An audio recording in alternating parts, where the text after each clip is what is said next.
Salve Fratres, welcome back into the jungle of Protestantism. Seperti biasa, kalau ada pengajar Kristen yang menyinggung nama Allegro, wajib diluruskan, karena sudah pasti nama Allegro dipakai untuk memelintir ajaran Kristen yang sejati. Oke, kali ini mari kita melihat, masih bahas tentang sola fide, doktrin separuh Injil dan retorika separuh kebenaran. Jadi reformasi abad ke-16 itu mengusung sola fide sebagai artikel yang menentukan jatuh berdirinya gereja. Ini klaim siapa? Luther, kan? Klaim ini diulang-ulang oleh Luther dan pewarisnya menjadi fondasi teologis yang digunakan untuk menuding gereja Katolik menolak Injil karena menolak pembenaran oleh iman saja. Dan di Indonesia, narasi ini dijual ulang oleh figur seperti De King-Gadas yang menampilkan diri sebagai pahlawan kebenaran sambil memoles-moles sejarah agar tampak seolah reformasi hanyalah kelanjutan lurus dari ajaran para bapak gereja.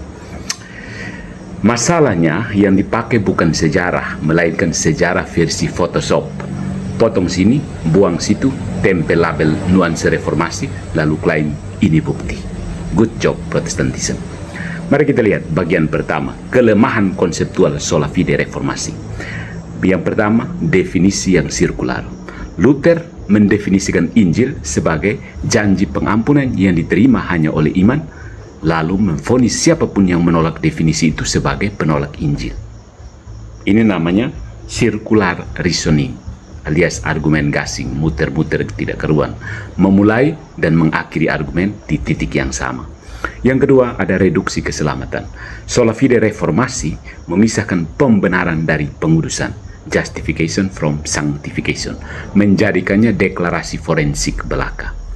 Ya, deklarasi forensik itu maksudnya Tuhan yang sekedar mengatakan, oke, sekarang kamu sudah selamat, lalu kamu selamat, pangku kaki, sola fide, hello sola fide, begitu. Deklarasi forensik belaka. Secara filosofis ini memotong realitas keselamatan menjadi abstraksi legal, terlepas dari transformasi moral yang nyata. Makanya di SOA itu banyak yang tidak sekolah karena itu.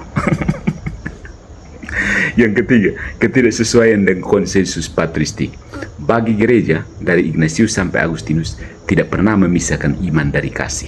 Rumusan klasik Katolik adalah fides caritate fromata, iman yang dibentuk oleh kasih.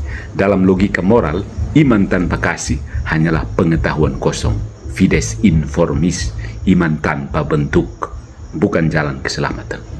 Nah, yang penting di sini, mari kita lihat taktik retoris De King-Gadas. Yang pertama ada equivokasi, pengaburan makna. Dia mengutip frase iman saja dari tokoh seperti Marius Victorinus, lalu memberikan makna sola fide ala abad ke-16. Jadi kata sama tapi konsep beda. Jadi ini seperti menyebut kapal zaman Majapahit sama dengan kapal selam nuklir, karena sama-sama disebut kapal. No, kata sama, konsep beda. Yang kedua, presentisme, proyeksi masa kini ke masa lalu, mengimpor doktrin reformasi ke abad keempat, seolah Victorinus sudah memisahkan pembenaran dari pengudusan. Padahal konteks teologinya terikat pada sakramen, pertobatan, dan kehidupan suci. Yang ketiga, cherry picking, ya, mengambil satu dua kutipan yang terlihat mendukung, mengabaikan ratusan kalimat lain yang justru mengafirmasi kesatuan iman dan kasih. Cherry picking ini jelas sekali, dan De King-Gadas sendiri sudah pernah mengaku dia ambil yang relevan dengan teologinya, buang yang tidak relevan. So, siapa yang sebenarnya jadi bentuk kebenaran di sini? Kemudian ada false dikotomi, menyuguhkan pilihan seolah hanya ada dua, sola fide atau iman tambah hukum Taurat, ala legalisme Yahudi. Bukan, itu bukan posisi Katolik. Posisi Katolik adalah iman yang dihidupi dalam kasih, bukan legalisme. Ya. Nah, mari kita lihat apa yang sebenarnya dikatakan Victorinus. Victorinus memang berkata iman saja, tetapi iman itu selalu dalam konteks pembaruan hidup, ketaatan moral, dan kesatuan dengan gereja. Ya. Works of the law baginya mencakup hukum moral dan ritual, tapi penolakannya adalah legalisme sebagai syarat awal keselamatan, bukan pada perbuatan baik sebagai buah iman. Dan memotong kalimatnya untuk menanamkan makna sola fide ala reformasi adalah bentuk manipulasi intelektual. Yang keempat, konsekuensi teologis dari manipulasi ini. Ada kerusakan hermeneutika, mengajarkan generasi Kristen bahwa konteks sejarah bisa diabaikan demi mendukung posisi teologis sendiri. Kemudian pengaburan kebenaran Injil, mengganti Injil utuh, iman yang bekerja dalam kasih, dengan versi terpotong, iman tanpa transformasi. Kemudian, ya, konsekuensinya adalah polarisasi umat, menguatkan stereotip Katolik sebagai penambah syarat keselamatan. Padahal yang dibela oleh Katolik adalah integritas Injil. Ya. Nah, berikutnya apologetika Katolik, jawaban yang tegas. Pembenaran bukan sekedar deklarasi. Pembenaran adalah rahmat yang membuat kita menjadi benar, bukan hanya menyebut kita benar. Trente, session ke-6. Ya. Jadi sini ada menjadikan kita benar, bukan menyebut kita benar. Di sini ada bias filosofinya, realisme Katolik dan nominalisme Protestan.